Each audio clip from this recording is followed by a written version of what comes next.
Romans chapter 12 and verse number 9, ang sabi po, let love be without dissimulation. Abhor that which is evil and cleave to that which is good. Let love be without dissimulation. Ang pag-ibig ay wag magkaroon ng pagkukunwari. Okay? Tapos, ang sabi po, abhor that which is evil. Cleave to that which is good. Abhor to that which is evil. So, ang ating pong magiging mensahe, ang ating pong title, abhor that which is evil. Abhor that which is evil. Let us pray. Our gracious, loving Father, thank you so much for this beautiful day. Thank you for allowing me to again share your word through this online ministry. I pray, O Father, that you will continue to guide me. May you give me wisdom, O Lord, and may you again meet the spiritual needs of your people. Salamat po sa mga talagang laging sabik, uhaw, at interesado po sa iyong salita. I pray, O God, na saan mang lugar po sila naroroon, ibuhos mo po ang iyong pagpapala sa kanila. Kagalingan po sa mga may karamdaman. At ganoon din po ang solusyon sa mga may problema. At hiling ko rin po ang kagaangan sa mga may kabigatan.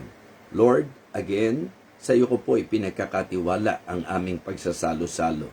Ikaw, aming Ama, ang aming pinapupurihan at pinagtitiwalaan. Ito po ang aking pong panalangin sa pangalan po ng aming Panginoong Jesus. Amen. Amen. Okay, so again, the title of my message this morning here. Okay? Umaga po dito. Ang title po ng message natin, abhor that which is evil. Ang Romans chapter 12, pagka po inobserbahan nyo, para pong, kasi ang Book of Romans, sa totoo lang po, isa po ito sa aklat na malalim.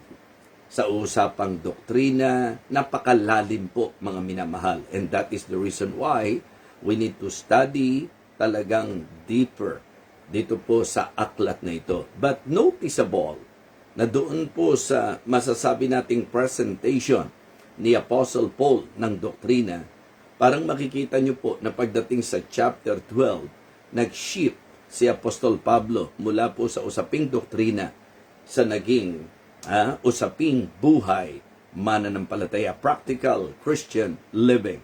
Yung pong ating pong dapat buhay bilang mga mananampalataya. Mga kapatid, at dito ipinakita niya na ang genuine love ay hindi po pwede na masasabi po nating mag-tolerate ng kasalanan. Ang ibig sabihin, hindi lang basta natin dapat tanggihan ang kasamaan, kundi kapuutan ang kasamaan. And the word used by the Apostle Paul is the word abhor. Abhor. Ang ibig sabihin nito, to detest. Kasuklaman, mga kapatid. Yun po ang ibig sabihin. So maganda po na tayo kung ano po yung kinapuputan ng Panginoon, dapat kaputan din po natin. Okay? At kung ano naman ang nais ng Panginoon at inaaprubahan ng Panginoon, dapat doon po tayo. So again, the word abhor means to detest. 'Di ba? Mga kapatid, ang isang bagay po na dapat maging puso ng mga Kristiyano ay ang pagkakaroon ng tinatawag na kapuutan o kasuklaman sa tinatawag nating kasalanan. Yun po yung weight.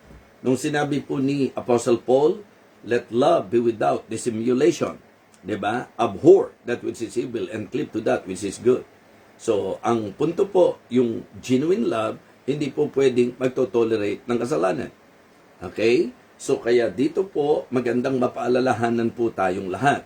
So, ilang bagay po ang gusto kong bigyang pansin po natin sa usaping ito. Again, Romans chapter 12, verse number 9, sa mga interesado po ho, makita nyo po na ang lalim ng ating spirituality ay masasagot sa ating pong self-evaluation dito po sa Romans chapter 12. Because again, as what I have mentioned a while ago, na ang Romans chapter 12 ay nagdwell sa tinatawag nating practical Christian living.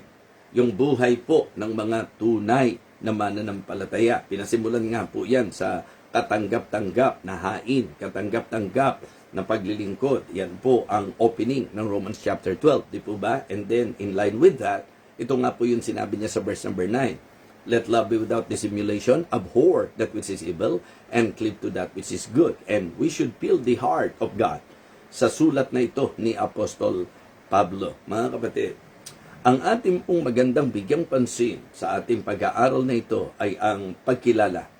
Diba? Yung pong ating ma-identify yung masama. So, kaya siguro ang unang puntos natin, recognize evil clearly. We should recognize evil clearly. Ibig sabihin po, talagang dapat bilang Kristiyano, pagka sinabi nating evil, alam natin kung ano ang sinasabi natin. So, we need and we should recognize evil clearly. Kasi baka mamaya, may mga pagkakataon po na hindi lang umayon sa preference natin, masama na kaagad sa atin, mali na kaagad sa atin. So, hindi tayo ang basis. Ang basis po ay ang salita ng Diyos. Mga kapatid, bago natin magawa na kaputan, kasuklaman, ang kasamaan, syempre kailangan ma-identify muna po natin na talagang ito nga ay kasamaan. At sabi ko, ang tungtungan natin ay ang salita ng Diyos. Hindi po ang kultura natin, hindi po ang preferensya natin, hindi po yung iniisip natin, kundi salita ng Diyos. Sapagkat ang masasabi po nating magdi-declare ng kabutihan at kasamaan ng mga bagay-bagay ay ang salita po ng Panginoon. Mga kapatid, doon po sa panahon na sumulat po si Isaiah, 'di ba? Meron po siyang sinabi doon sa Isaiah chapter 5 and verse number 20, yung woe unto them that call evil good and good evil. Yan. At pagka po nag-observe tayo, mukhang nandoon tayo sa ganung kalagayan. Mukhang ang mundo natin, ang bansa natin in particular, mukhang nandoon na tayo sa ganung kalagayan. Na talagang parang tinatawag nating evil yung good at yung good ay kinukonsider nating evil. Kaya nga ang puntos natin, recognize evil clearly. Pag sinabi nyo po, kaya nga ang isang lagi ko pong binabanggit, mga minamahal, mga giliw ng taga-subaybay, sa maraming mga Kristiyano ngayon, minsan po ang akala nila yung pagiging close-minded, yun po ang conviction. O kaya ang feeling nila, ang tibay ng conviction nila, pero sarado lang pala ang isip. Di po ba? Kasi let us face the fact that as we continue on, as we grow sa ating pong Christian life, maraming mga bagay na masyadong pinaghigpitan po tayo, na kapag tinignan nyo, wala naman pong klarong batayan sa salita ng Panginoon. Kaya po na-mold sa isip natin na parang masama ang isang bagay kasi tinanggap natin ang turo ng hindi natin siniyasat sa banal na kasulatan.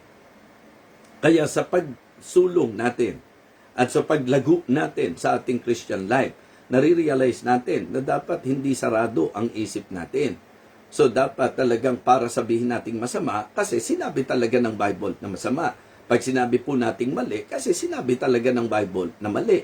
At yun nga po ang tinuturo ng Bible. Kung talagang identified and recognized na talagang malinaw na malinaw, evil talaga, the will of God for us being believer is to abhor that which is evil. To hate, to detest, mga kapatid. Yan po ang masasabi po nating malinaw na turo ng salita ng Diyos. Kaya lang po, yun nga di ba? Sinasabi natin, ang tibay ng conviction natin, pero ang problema, close-minded lang pala tayo. Kasi pag sinabi natin conviction, dapat solido sa salita ng Diyos ang ating tayo.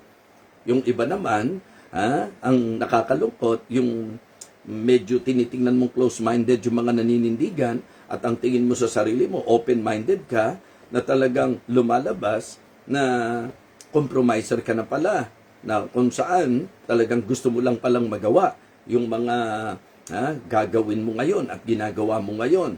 Tapos magja-justify ka na dapat open-minded tayo. Mga kapatid, ito po ang isang napakagandang paalala sa bawat isa sa atin. Ay mali, di ba? Ang mali ay mali sa anumang panahon. Ang masama ay masama sa anumang panahon. Ang mali ay mali sino man ang gumawa. Ang mali ay mali kahit na ano pa ang katayuan ng taong gumawa. Sapagkat ang Biblia ay merong klarong deklarasyon, 'di ba? Sa kung ano po ang mali. Ang ibig sabihin, alam natin that everything that is not good in the sight of God, automatically evil po 'yan, mga kapatid. And for us to say that it is good because it's clear in the Bible. So, recognize evil clearly. Sa Hebrews chapter 5, verse number 14, niliwanag po mga kapatid na sa ating pong paglago, sa ating pong spiritual maturity, remember na ang sabi niya, yung strong meat belongeth to them that are of full age. At ang isa sa characteristics niya, yung ability to discern kung ano po ang good, kung ano po ang evil. So kaya kung tayo po sa ating spiritual life, medyo mahina po ang discernment. 'Di ba? Kasi doon sa kaso, sa sulat po ni Isaiah, yung mga tao, tinatawag nilang evil yung good at yung good evil. Kumbaga, confused, mga kapatid, and corrupt at the same time. 'Di ba? Confusion, corruption, compromise, yan po ang mga nagiging problema sa usaping ito. Kaya, recognize evil clearly.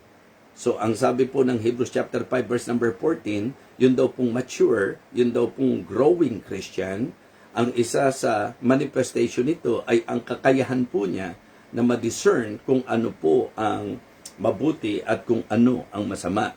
At ang encouragement at challenge ni Apostol Pablo sa mga taga-Pilipos sa chapter 1 verses 9 and 10, ang sentro nito, sabi niya, approve things, approve the things that are excellent.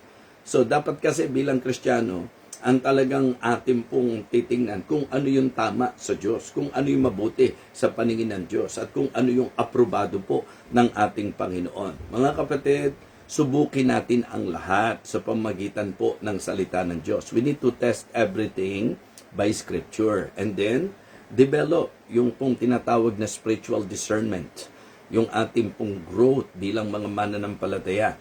At wag po nating i-define ang buti at ang sama, ang kasamaan at ang kabutihan sa pamagitan po ng mundong ito, sapagkat hindi po ayon sa kung ano ang salita ng Diyos. So again, ang pinag-aaralan po natin sa mga ka-tune-in lamang ay ang Romans chapter 12 verse number 9, at medyo naging particular po tayo, mga giliw na taga-subaybay, sa statement o doon sa phrase na abhor that which is evil. Na niliwanag natin, ang ibig sabihin po ng salitang abhor is to detest. Hindi po ba? Not just to hate, but to detest, mga kapatid.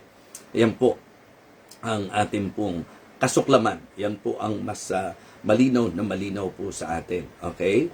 So, yun po ang unang puntos natin. Recognize evil clearly. Okay? Abhor that which is evil, but make sure na talagang ma-identify mo kapag ka evil. So, pangalawa po, una, recognize evil clearly, and then, reject evil completely. Refuse and reject evil completely. Abhor that which is evil. Mga kapatid, tinawag po tayo ng Panginoon para tayo po ay maging separated sa masamang mundong ito, di ba? Verse number 2 ng Romans chapter 12. And be not conformed to this world, but be transformed by the renewing of your mind, that you may prove what is that good and acceptable and perfect will of God. So, importante po sa Kristiyano na alam kung saan dapat humihiwalay. Alam kung saan dapat hindi nakikiayon. Dapat klaro sa iyo ang hindi pang Kristiyano. Hindi para maging judgmental ka, hindi para i-condemn mo ang kahit sino, but make sure having the clear understanding from the Word of God and having the ability to recognize evil clearly, then reject evil completely. Pag masama, huwag mo nang bigyan ng kahit konting pagkakataon. Diba? So, kumbaga, iwasan na po natin. Dapat alam din natin mga Kristiyano kung saan tayo hindi dapat nakikita.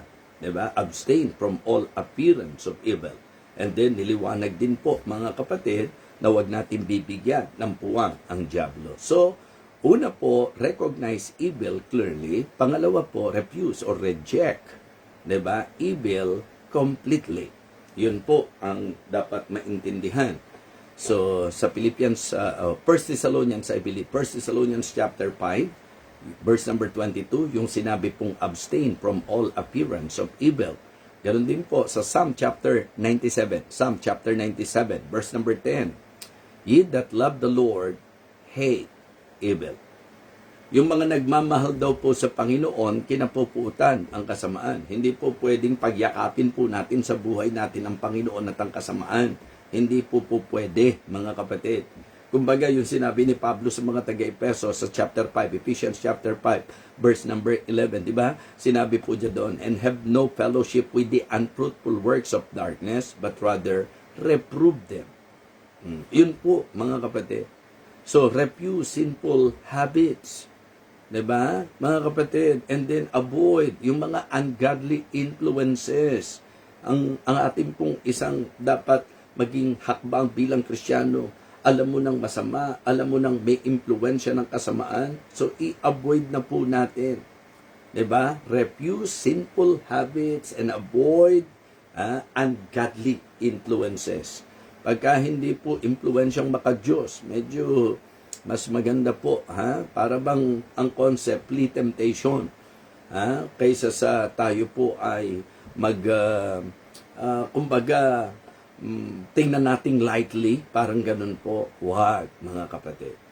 So, una po, recognize evil clearly. Ang pinupunto ko po, dapat na-identify natin. Pagka masama, masama. Wag na nating bibigyan ng katuwiran. Minsan kasi ang nangyayari, mga kapatid, dumidepende tayo kung sino po ang gumagawa. Kaya naman nililiwanag ko na kahit sino po ang gumawa, 'di ba? Ang mali. Hindi po kapag ka ang gumawa nasa posisyon, halimbawa pastor, halimbawa po preacher, halimbawa po diakono, halimbawa may impluensya, kahit sino po ang gumawa, 'di ba? Sabi nga po ng awit, right is always right and wrong is always wrong. And we must learn to separate the two. If you love the right, the Lord will give you light. So, gawin ang tama sa lahat ng ating pong gagawin. Ang gawin po natin ay ang kalugod-lugod at tama sa harapan ng Panginoon. So, niliwanag natin recognize evil clearly, refuse or reject evil completely. Okay, thirdly and the last, kasi nandoon po sa concept ng talata natin, let love be without dissimulation. Ang ibig sabihin, ang pag-ibig, wag magkaroon, wag maging pagkukunwari. Okay, tanggihan, kasuklaman mo ang kasamaan, at ito po yung, di ba? Ito po yung isang magandang panig doon. Cleave to that which is good. Gusto ko pong nililiwanag yung pong salitang cleave, yung gamit po ng salitang cleave sa Bible. Kasi mapapansin nyo po na itong salitang cleave, nagamit po ito doon sa pagkakasal ng Diyos kay Adam and Eve. Remember, in Genesis chapter 2, and a man shall leave his father and his mother and shall cleave unto his wife, and they shall be one flesh. So yung salitang cleave dito, ang ibig sabihin po is to stick to and to glue to. Ginamit po yan. Na masasabi po nating mensahe para sa mga nagpapakasal na talagang dapat para pong pandikit na pagka pinagdikit mo yan, wag mong paghihiwalayin kasi masisira. So, to stick to glue to, yan po ang gamit ng salitang cleave sa Bible. And then, another time o pagkakataon na ginamit po yung salitang cleave sa Bible, yung pong nangyari po sa mga kapatiran, mananampalataya sa Acts chapter 11, I think. Noon sinabi po, and with purpose of heart, they would cleave unto the Lord. Remember that story? Na nasa persecution po sila, tapos pinadala po si Barnabas, at talagang makikita nyo po sa exhortation, ang mga Kristiyano po'y nanginapit sa Panginoon. Lalo pong lumapit sa Panginoon. So, yun po. So, ginamit po yan doon po sa pagkakasal ng Panginoon na sinabi po na ang si Adan at si Eva, tapos kung sino mang ikakasal, malinaw po, and a man shall leave his father and his mother, and shall cleave unto his wife, and they shall be one flesh. Tapos yung mga nape-persecute na mananampalataya, nung in-encourage ni Barnabas sa Acts chapter 11, ang sabi, and with purpose of heart, naging kapasya ng puso, and they would cleave unto the Lord. Sila po'y nanginapit lalo sa Panginoon. So, yun po ang gamit ng salitang cleave. Dito po ang sabi, mga kapatid, let love be without dissimulation, abhor that which is evil, and cleave to that which is good. Diba? Mga kapatid, ang sabi po, kapitan natin, manginapit tayo sa kung ano ang mabuti. So, ito po yung kabilang panig. Diba? Sa idea po ng abhor that which is evil, kasuklaman ng kasamaan, naniniwala po ako na ang pinakasusi dyan, kumapit tayo, manginyapit tayo sa kabutihan. Okay? So, remain in good continually. That's the key. Diba? Mga kapatid, para po tayo ay malayo sa kasamaan, ang susi po, manatili tayo sa kabutihan. Remain in good continually. Wag occasionally, continually, mga kapatid. Cleave to that which is good. It is not enough to reject evil, mga kapatid. We must pursue, di ba? Righteousness. We must cleave unto that which is good. Di ba? Cleave to that which is good. Yan po ang gamit ng talata. Sa Psalm chapter 34, sinasabi po sa verse number 14, for the godly people to depart from evil and do good. Diba? Depart from evil and do good. Psalm chapter 34 po yan. Psalm chapter 34 verse number 40. Binanggit din po, mga kapatid, doon po sa Galatians chapter 6. Diba? Verses 9 and 10. And let us not be weary in well-doing. For in due season we shall reap if we faint not, mga kapatid. Diba? Kaya kung meron daw pong opportunity, as we have therefore an opportunity, let us do good unto all men, especially unto them who are of the household of faith. Alam ko, mga kapatid, ito pong paalalang ito ay paalala na dinadala tayo sa konsepto ng human tendency o kahit na believer's tendency. Ang tendency po ng mga mananampalataya, mga kapatid, mapagod. Lalo na habang ginagawa mo'y mabuti, hindi po nabibigyan ng pansin o kaya ginagantihan po ng masama. Ang paggawa po natin ng kabutihan ay hindi po nakadepende sa ganti ng tao. Hindi po nakadepende sa kapulihan ng tao. Gagawin nating tuloy-tuloy ang kabutihan kasi naniniwala tayong bilang nasa Diyos, kabutihan ang dapat ginagawa po natin. 'Di ba? So mga Kristiyano, huwag tayong mapagod sa paggawa ng mabuti. I believe Amos, sulat po ni Amos yan. 'Di po ba? Yung sinabing hate evil and love the good. Yung talagang kapuutan natin ang masama at ibigin natin kung ano po ang mabuti. So, consistently, itinuturo po ito ng Bible. Sapagkat ang Diyos natin, banal. Ang Diyos po natin ay makatwiran at katwiran, mga kapatid. So, wala pong kalikuan sa Diyos. Walang kasamaan sa Diyos. Siya po ay banal na Diyos, kaya naman po ang mga Kristiyano, yun ang dapat na direksyon. Patungo sa kabanalan. Diba? Na mas piliin po ang kabutihan. Kaya nga, dito po sa sulat ni Apostol Pablo, makikita nyo po na dapat sa mga Kristiyano, ang takbo ng isip ay ang lagit-lagi iwasan, kapuutan, kasuklaman, ang kasamaan. Diba? Itakwil, kapuutan, kasuklaman, ang kasamaan. At para mangyari yan, una po, recognize evil clearly. Dapat meron tayong kakayahan na ma-discern po natin kung ano po ang masama at kung ano ang mabuti. Huwag po tayong sarado lang ang isip, mga kapatid. Hindi po dapat ang mga Kristiyano nakadepende sa kung ano yung narinig lang. Dapat sa Kristiyano nakadepende sa katotohanan. Kahit na po sa usapang church, huwag mong palabasin na ikaw dahil firm ka sa kung ano yung gusto mong maging practice, kung ano yung at ang basis mo lang, yun, sa ganun ka na-expose, yun ang orientation sa iyo. Hindi po sapat yun. Dapat habang tumatagal solidly, the reason why you are standing firm because you believe and you know that from God's Word, mali talaga, masama talaga. 'Di ba? Mga kapatid, recognize evil clearly. Refuse. Reject evil, mga kapatid, talagang dapat completely. 'Di ba? Pag masama, talikuran talaga, kamuhian talaga, kapuatan talaga. And then, yung ating pong third point, ang idea po is, yung pinakasusi, remain in good continually. Pag alam mong tama, huwag kang bibitiw. Pag alam mong tama, ha? Mga kapatid, ang pinakasusi niyan, punuin natin ang sarili natin ng salita ng Diyos. Ha? Listen to Believer's Breakfast every day. Amen? Yes. Study God's Word. Read your Bible, mga kapatid. Read your Bible.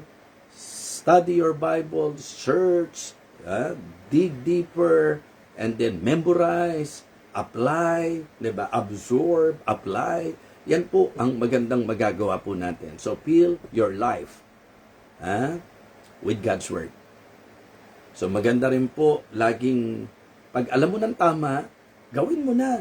Di po ba? Ang tamang panahon ng paggawa ng tama ay kapag alam mo na ito ang tama.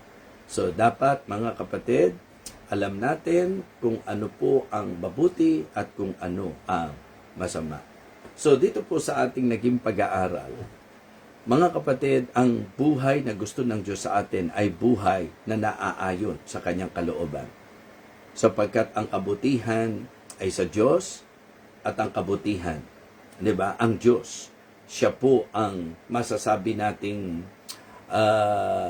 magiging susi para sa ating pong kabutihan. Kaya yung tatlong bagay na pinag-aralan natin, huwag kakalimutan mga kapatid, dapat evil hater po tayo. Opo, sin hater po tayo. Yun po dapat ang mga Kristiyano. So, abhor sin.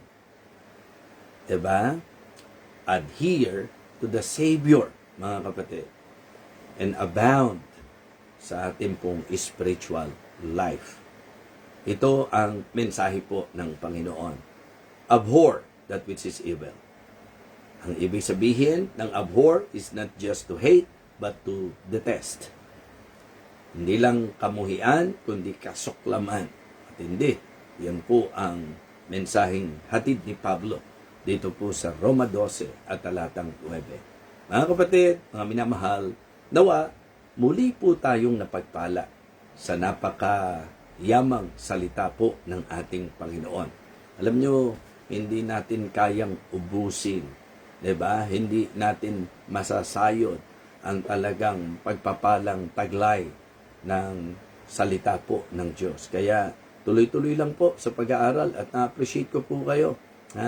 Nakakatuwang makita na ang ating pong mga taga-subaybay, kahit po anong oras, basta nakita na po, nag-tune in po tayo, well, purihin po ang Panginoon. Malaking kapakinabangan po ito. And hihingi lang po ako ng request sa inyo, Ngayon pa lang po, ipag-pray nyo na kasi mabilisan po ito na kailangan po naming makapag-accomplish para po kay Pastor Jabez sa kanya pong pag-stay sa London para po matutukan na po talaga ang gawain. So, pakipag-pray po natin, and if you feel like God is touching your heart, you can express. Kasi nag-uusap po tayo ng malaking halaga para po sa gawain po dito po sa London. Yung mga kapatiran po natin dito, sila po ang tumatrabaho ng mga usaping gastusin po dito sa London para sa processing ng paper po ni Pastor Jabez. Pero syempre po, Living Water Baptist Church, Santa Mesa in particular, so tayo po ay dapat maging ready para umakto. At ito na po yung magandang pagkakataon na masasabi natin na may share po talaga tayo. May contribution po talaga tayo sa misyon dito po sa London. So I hope na kayo po'y napagpala at I hope na ipagpe-pray po natin ang patuloy na pagpoproseso po ng papel po ni Pastor Jabez dito po sa Living Water Baptist Mission, London. Let us pray. Lord, thank you po sa mensahe. Salamat sa paalala. Nawa ang bawat isa po sa amin ay lalong nagkaroon po ng linaw ng isip sa usaping kasamaan. Napakaganda po na ang bawat isa sa amin ay pinaalalahanan ngayon. Pag alam na po naming mali, dapat po naming tanggihan, dapat naming kapuutan, dapat naming kasuklaman, at hindi po dapat dakilan Diyos na kami po'y nakikiayon sa kasamaan. Nawa, ma-recognize po namin kung ano talaga ang masama at ma-refuse namin at matanggihan po namin, Panginoon, kung ano po ang masama at manatili kami na nagpapatuloy sa kung ano po ang mabuti. May you continue to bless this ministry, Heavenly Father. And again, pagpalain mo po ang aking magiging pagmiministeryo dito po sa lugar ng London. And I pray, O Father, that you will continue to heal Sister Remy, Sister Marian, ganun din po, Panginoon, si Pastor Nolan, at ang hiling ko po, ikaw din po magpagaling kay Mama, sa mami po ni Mami Maan, Panginoon. May you continue to strengthen her, at yung kalooban mo po ang maganap dakilang Diyos. Kaya maraming salamat po sapagkat ikaw ang amin pwedeng panghawakan. Tagumpay din po sa anniversary celebration ng Berean Bible Baptist Church at ng amin pong camp, ang amin pong hiling. Si Brother Marlon Tahuna, palakasin mo po, makarecover po siya completely, Panginoon. Pinagkakatiwala po namin sa iyo. Muli po, maraming salamat aming Ama, sa pangalan po ng aming Panginoong Jesus. Ito pong aming panalangin. Amen. Amen. Praise the Lord.